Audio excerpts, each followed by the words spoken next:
Um, dois, três. Fala galera do canal do Zaca, da EREM, Padre Zacarias Tavares, tudo bem com vocês? Antes de mais nada, igual a todo mundo, dá aquele like, se inscreve no canal, dá aquela curtidinha, porque ajuda a gente aí a se motivar para e gravar mais vídeos como esse, beleza? Eu sou o professor Braulio, sou professor de História do colégio, que faz 51 anos esse ano, uma boa ideia, sem propaganda já para ninguém.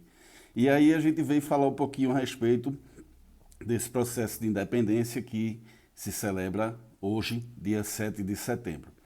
Na verdade, não foi um processo fácil, não foi uma coisa que... Independência ou morte, não. Inclusive porque no dia Dom Pedro I estava com uma diarreia da bexiga.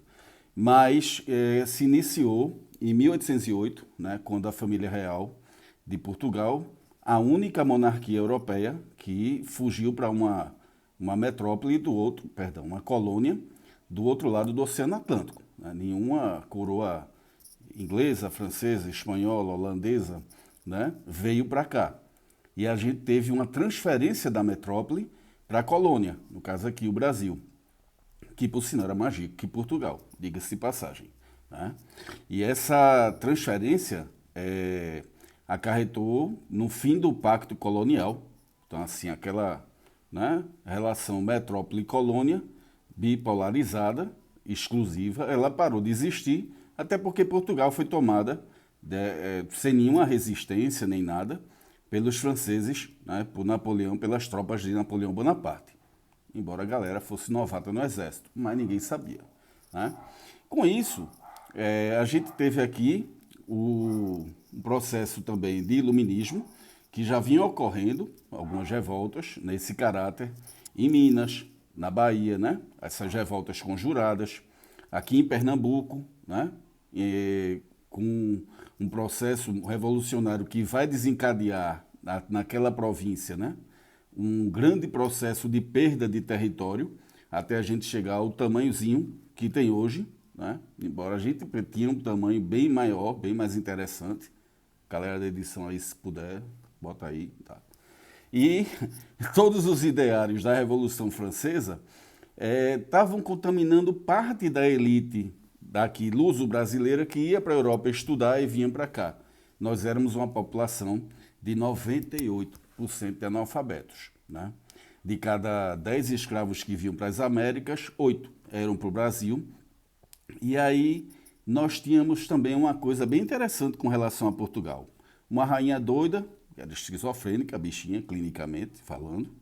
Um príncipe regente, o filho dela, Dom João VI, despreparado.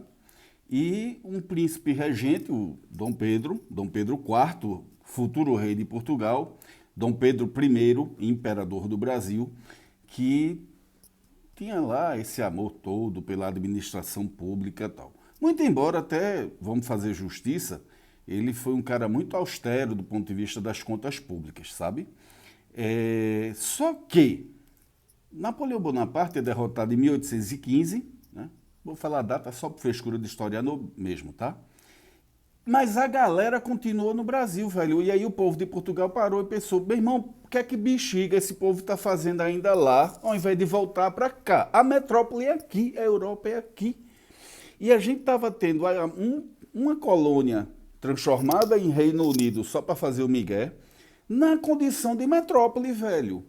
Aí os ingleses continuaram administrando Portugal após a derrota dos franceses.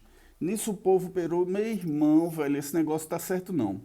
E aí, contagiado pela Revolução Francesa, pelo iluminismo, pelos ideais liberais, principalmente na cidade do Porto, a galera disse, velho, vamos fazer uma constituição e impor à monarquia limites. E aquela história do liberalismo, né? Todo cidadão é igual perante a lei. Só que Portugal, como a monarquia absolutista, tinha o rei acima da lei, porque se compreendia que o rei era uma figura escolhida por Deus para governar seu povo. Mas aí é um debate que em outro momento a gente pode conversar a respeito. Nisso a família real é obrigada a voltar para Portugal, porque, tipo, ou a gente volta agora, né? Ou então Portugal pode virar uma república e para a gente não vai ficar nada. Deixa o menino aqui. Dom Pedro ainda não primeiro, né, como príncipe regente, com 20 e poucos anos de idade, fica aqui no Brasil. Só que a galera começa a sentir que podia tomar o trono de Dom Pedro. Inclusive aí, dentro do próprio Portugal, havia articulações para que Dom Pedro não assumisse o trono aqui no Brasil. E, como a gente já falou, tinha revoltas aqui provinciais. A gente não teve um processo de independência articulado no país inteiro, porque não havia um sentimento de brasilidade, por assim dizer. Você se sentia baiano, se sentia gaúcho, se sentia pernambucano, mas não se sentia um brasileiro, por assim dizer. Tá beleza? Então, antes que a gente pudesse ter o fim por exemplo, que teve as colônias espanholas, que se transformaram em diversos países, né? Onde antes eram vice-reinos centralizados, aí a elite luso-brasileira, né? José Bonifácio de Andrade e Silva, especificamente, chega e diz: meu irmão, façamos a independência antes que outros a façam. E aí Dom Pedro vai buscar em São Paulo apoio dessa elite para justamente poder fazer essa separação de Brasil e Portugal. Ou seja, vou tomar a metrópole, né, a colônia preferida de Portugal, mais rica, de papai. E ele chega e, inclusive nesse dia, estava meio mal da barriga, deve ter comido uma buchada estragada, uma bexiga lixa dessa, recebe uma carta que tinha sido enviada para o endereço errado. Aí disseram: ele não está aqui não, doido, manda para Ipiranga. Aí foi para lá. Aí vem aquela foto de Pedro Américo, né? Cara lá, cavalo branco. Mentira! Naquela época você andava de jumento. Aí você botar, pô, um futuro imperador de jumento é fogo, né? Resumo da ópera. Fez-se a independência no grito lá, sei lá que bexiga lixa foi, né? As margens do Ipiranga. Inclusive o hino muito bonito de composição do próprio Dom Pedro. O bicho era mala nesse sentido. Só que não foi tão pacífica como a galera fala, né?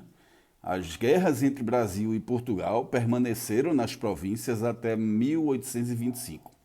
É tanto que a Bahia comemora o 2 de julho, justamente porque 2 de julho de 1823, os baianos conseguiram expulsar os portugueses de lá, né?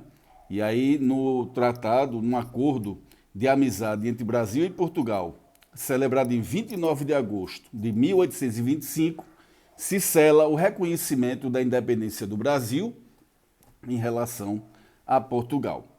Daí para frente é outra história que mais adiante a gente pode contar para vocês. Beleza? Espero aí que vocês tenham gostado. Desculpa aí qualquer coisa, né? E não esqueça, dá aquele like, curte aí, ativa a notificação. Beijo para todo mundo e até a próxima.